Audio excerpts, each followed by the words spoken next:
Okay, good morning, everyone. Once again, we are here to continue with our lessons.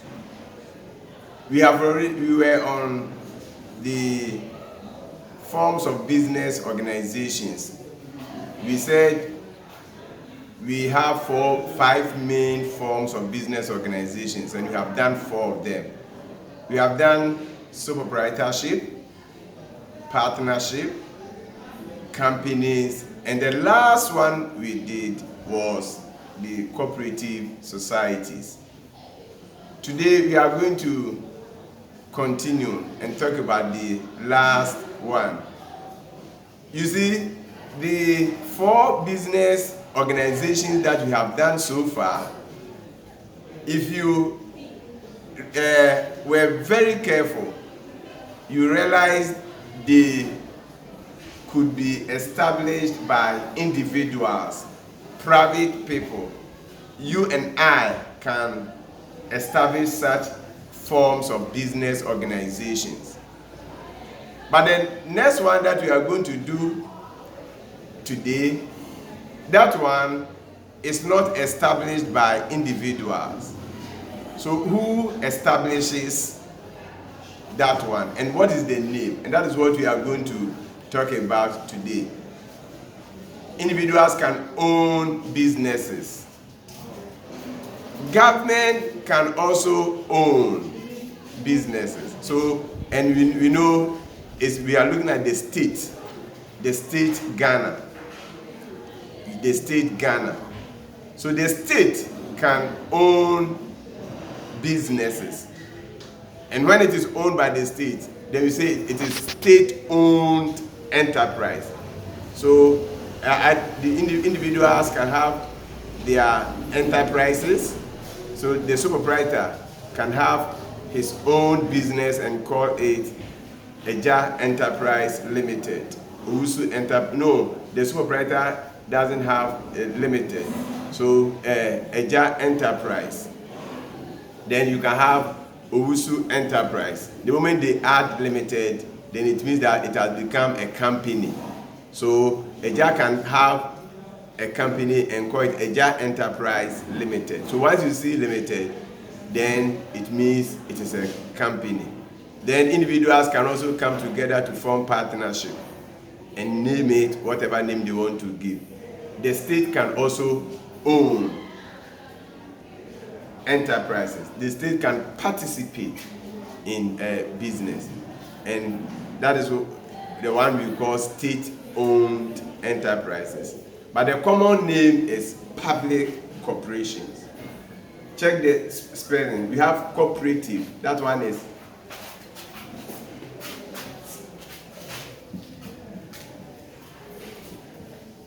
so cooperative society. But this one we are looking at public corporations.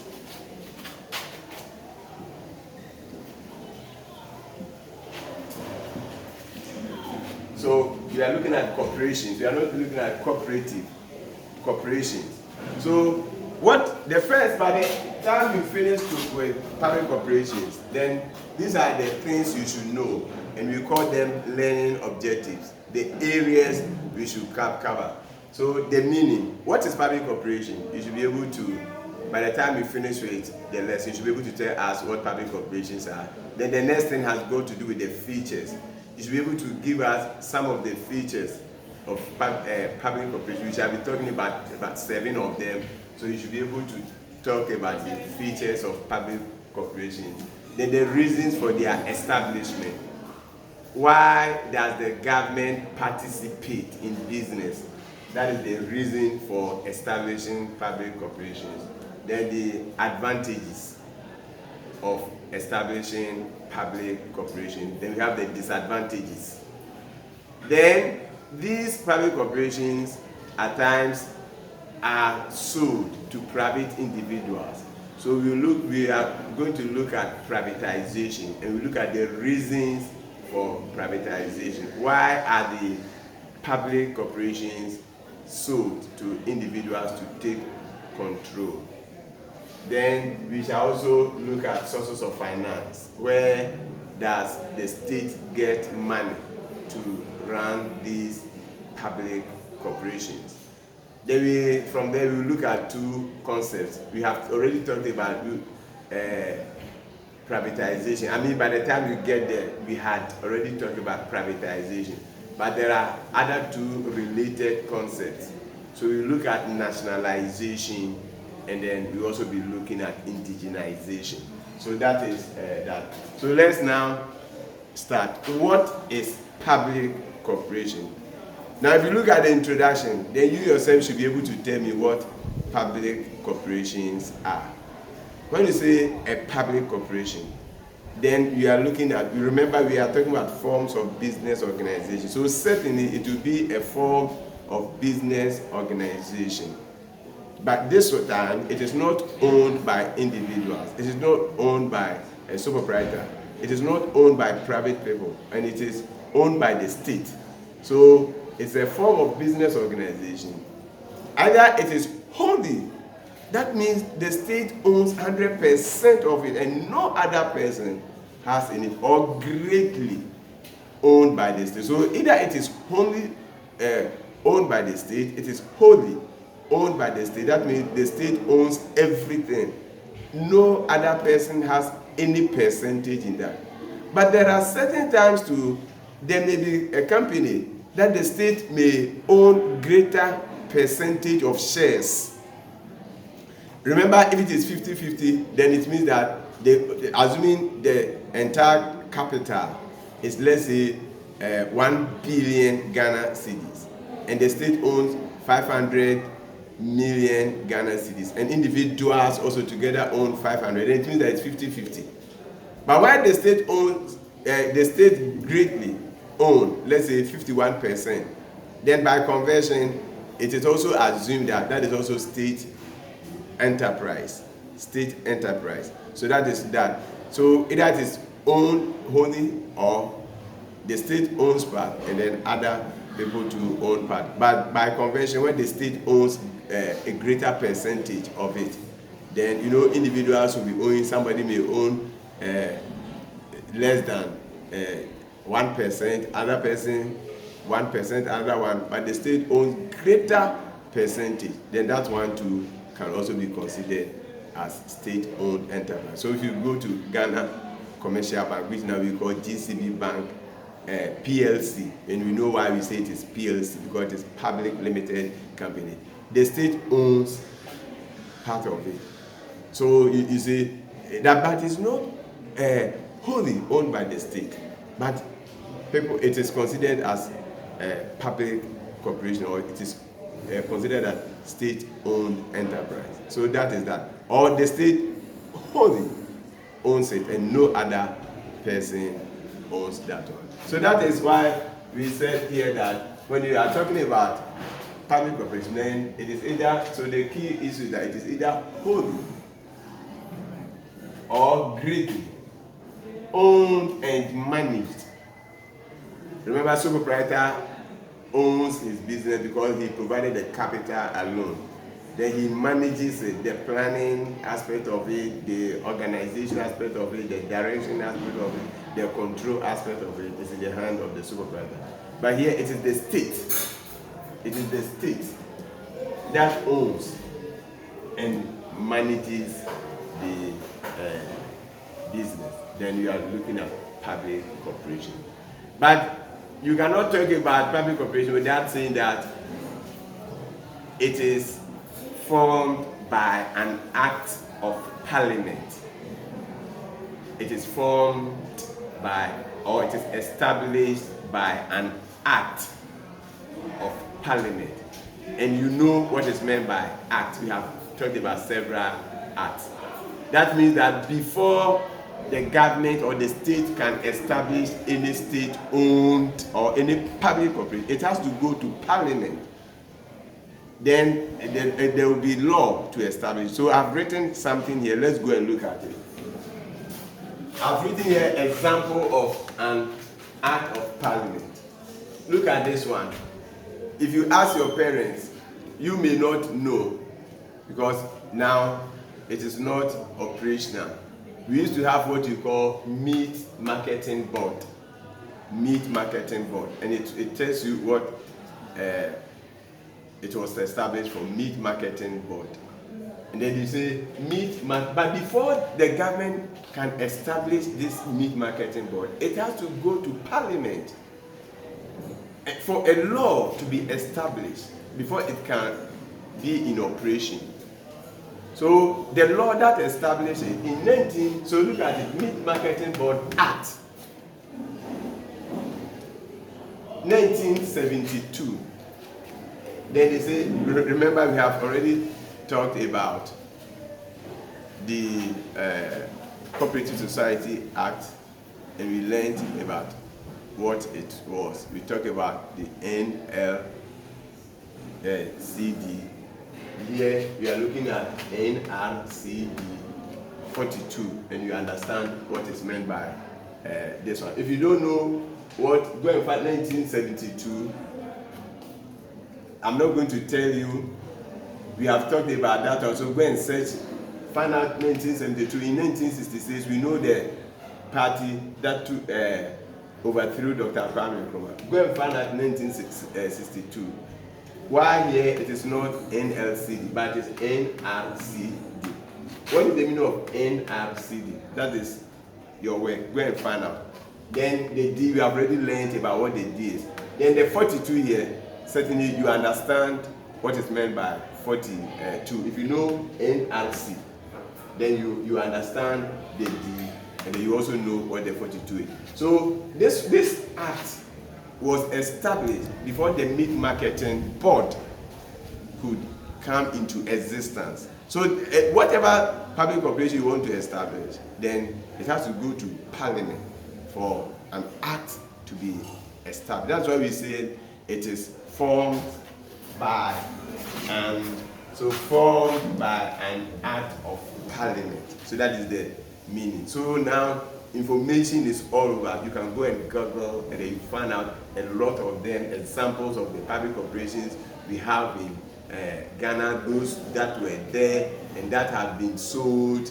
They have been divestiture, they have been sold to individuals and a whole lot of other things. They are there. You can get certain information. So that is for the meaning of public corporation. Please note this. You cannot talk about public corporation without telling the examiner that it is formed by an act of Parliament. So after you have talked about it, they are business form of business organization that are either wholly or greatly owned by the state, you need to also indicate that they are established or they are formed by an act of Parliament. Now, the next thing we are going to look at is how do you, now you see a business. Now, when you see a business and it is sole proprietorship, you should know. If it is partnership, you should know. If it is a company, limited, those that are limited by shares, you should know. Whether it is private or public, you should know. If it is cooperative society, you should know. So how do you see a business, you know that this one is a state-owned enterprise or it's public corporation? Very simple. So I said how to identify them, how to identify the public corporations. Now, most of them have the word corporation inside them. So when you see corporation, then it means that you know it's a state-owned enterprise. It is a public corporation. So JBC, Ghana Broadcasting Corporation, will tell you that it is state-owned enterprise. Some of them too, most of them have board. So when we came here, we had Meat Marketing Board. So that one would also tell you that it's state-owned enterprise. Then you have authority, VRA, Volta River Authority. So that one too tells you that it is public corporation. And there are several examples you can go and find out. So that is for that one. You have Ghana Harbour and Port Authority. You see, for the authority, and there are a lot of them. So find out. So that is for that one. Our next subtopic is we are going to look at the features of public corporation. Features. Now remember, we know when you say features of something, you see that thing, and some physical characteristics will let you know this is it. So public corporation, what are the features? Very simple, straightforward features. The first one has got to do with formation. We can use the formation to show the feature. And what is it? So we have already learned it. It is formed by an act of parliament.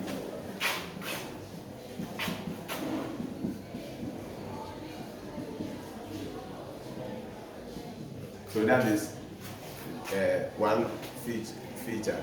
Formation. It is formed by an act of parliament. You know sole proprietorship, you know partnership, you know companies, and you know the law, the act that regulates them. Here we are talking about act of parliament. So that is that. And everything will be there. The functions of the, go and find out this Meat Marketing Board Act 1972. When you Google, it will come. Then you know the functions. What it was established for is there. I have downloaded it. You can also go and download it and read it. And then you know the functions and a whole lot of other things about it. So it is formed by an act of parliament. Then legal status. Legal status. Is it, we are looking at whether it is a legal entity or it is not a legal entity. Public corporations are legal entities.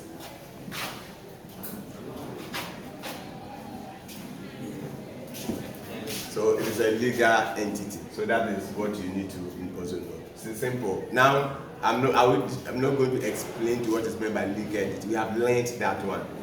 We have learned that already in the other forms of business organizations. Then we come to ownership. Who owns it? Certainly we have already done that one. It is owned by the state. It is owned by the state. Some people also say government, but I prefer state to government. Government, NDC government will come and go. NPP government will come and go. The state will continue to be there. But I'm not saying those who say government are wrong. But I prefer using state. So it is owned by the state. It is owned by the state. Objective. The purpose for their establishment. Now, certainly, they are not established for the purpose of making profit.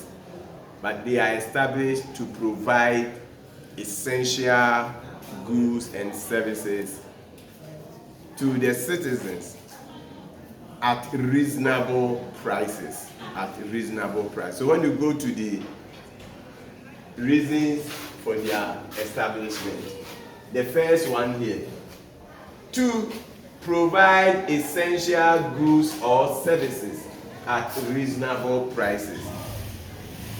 Ask your mother or your father, those days when they went to Ghana Food Distribution Corporation, what they went there to buy, and ask them about the prices. The prices there were relatively, I have told you when I say relatively, that means when you compare with what the private people were selling, the prices were relatively cheaper. I remember when we were small boys, our parents used to send us to the Ghana Food Distribution Corporation. And we were Sunyane, we used to go there to buy yam, we go there to buy maize, we go there. They had big silos there where they store their items. You go there to buy items, food items, they were relatively cheaper. So that is that. Now let me tell you, you see, we are always crying that the prices of utilities, electricity, water, high. Let me tell you the truth. The truth of the matter is that now that it is even owned by the state, that is why you may think the prices are high, but that is not it. If they had given to private individuals to operate, we would have paid more, far more than they are charging. So they are there to provide essential goods and services, which together we say commodities, at reasonable. So reasonable prices. So that is for that one. So that the citizens can enjoy. So that is for the objective. This one can be traced to this place. Finance. How are their activities financed? Certainly, individuals will not finance it. If it is wholly owned by the state, then it means the state through grants by the state. And then what we also call subvention, money that the government provides to such corporations for their operation. We call it subvention, or government subvention.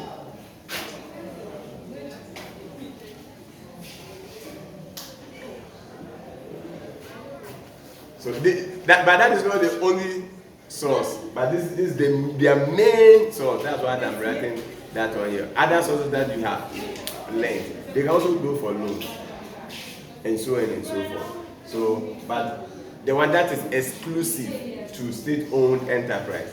When I say exclusive, that means that is the only state-owned enterprise that uses it. No other form of business uses it. Super proprietor cannot have subventions. Partners cannot have subventions. Companies cannot have subventions. Cooperative societies cannot have. But the state-owned enterprises are mainly financed through grants and then subvention from the state. So that is that. Then management. Who manages state-owned enterprises? Very simple. Now we know who manages sole proprietorship.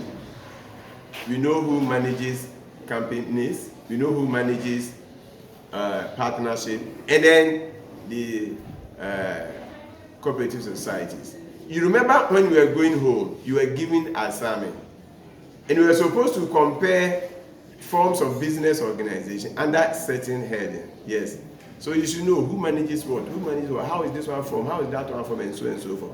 So please, by the time you finish with today's assignment, or today's lesson, or the lessons on public operation, you should be able to answer the assignment, the question, was it the question 1, the question 2 that you were doing? You should be able to answer because, all those things, because you have been given the basis, and then you are asked to compare using the various headings. That's why here I have the basis for the features: formation, legal status, ownership, objective, finance, management. And here, certainly, if I ask you, if you were in class and you hadn't even read what you have done so far, if I ask you who manages it, you will say the state. Yes, you are true, the state. But specifically, who does it? There is a board. So it is managed by board of directors. Remember, companies too are managed by board of directors. But there is difference. The difference is about, for the companies, we said they are managed by board of directors, elected by the shareholders. But here, the board of directors, how do they come into being? They are appointed. They are not elected.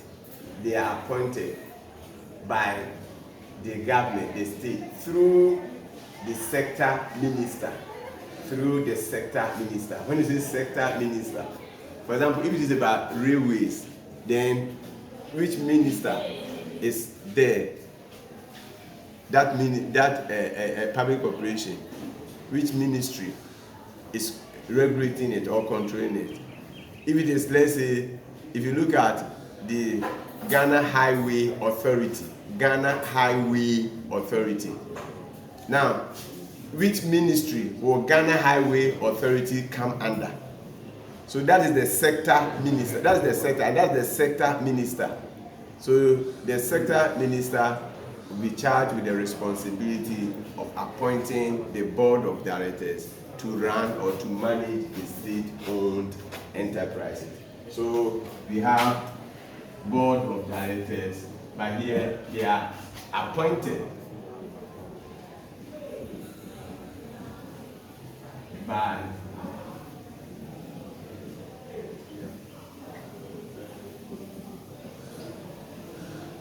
the sector minister. So that is for that one. Then the next thing, which is number 7, sharing of profit or loss. Remember, the sole proprietor doesn't share his profit with anybody. Partners share their profit according to their capital contribution. In company, you get your dividend according to the number of shares you own.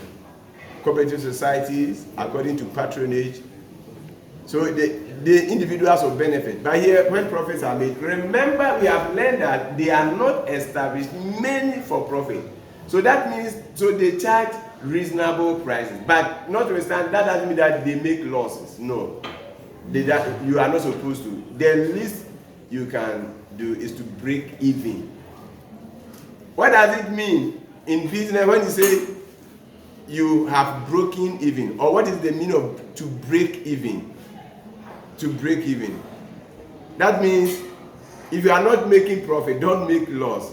So it is called zero profit. So even if you are a public corporation, at least if you are not going to make profit, at least you should break even. And that when we come to privatization, that is the one reason why the state privatizes or sells some of them. They'll be making losses, and the government will be putting in more money. If the government realizes that still the government doesn't have money and they are still not breaking even, then the government doesn't have an option than to sell that public corporation so that the private person will come and infuse efficiency in its operation. So that is for that. So share of profit. Certainly profits, when profits are made, no matter how small or how big it is, it goes to the state. It goes to the state. So that it becomes part of the government's revenue. When we start talking about the role of government in the economy, and we start with the sources of finance available to the government and whatever, we shall talk about all this. So profits will go to the state. And what about losses? Certainly is the state, but remember, indirectly you, the taxpayer, because certainly you pay tax, and the tax becomes part of the government revenue. So if you are making losses, then it means that it's the taxpayer indirectly that will be bearing it. But let's say the state takes the profit, and the state will bear the losses too. So that is for that one. So we are going to end this video here, so that we continue from the other part of it, that is the reason for the establishment, and then all these things in another video. Till we meet there, it's bye-bye.